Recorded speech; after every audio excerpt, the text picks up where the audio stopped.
Setelah aksi pemalakan yang dilakukan di Simpang Macan Lindungan Palembang, Kamis kemarin ramai di media sosial. Tommy diringkus polisi dari Unit 1 Subdit 3 Jatan Ras Polda Sumsel tak jauh dari lokasi tersangka beraksi.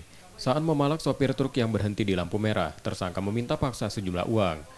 Tersangka mengaku pada polisi, pemalakan itu sudah dilakukan 2 tahun dengan sasaran sopir truk dalam dan luar daerah yang hasilnya digunakan untuk kebutuhan sehari-hari.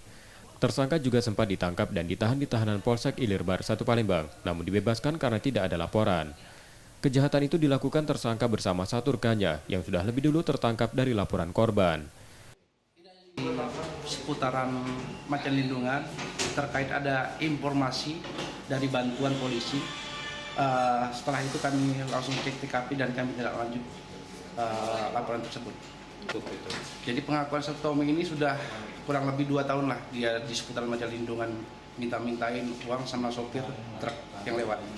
Dia mintanya maksa menggunakan senjata tajam nggak? Pada saat kemarin itu pas kami lihat di laporan tersebut tidak ada menggunakan senjata tajam ataupun senjata lainnya.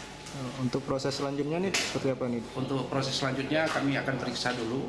Kami periksa dulu terkaitan mungkin ada laporan-laporan lain.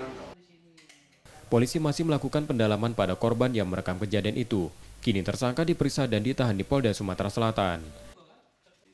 Reski Oktora, Muklas Diferensial, Kompas TV, Palembang, Sumatera Selatan.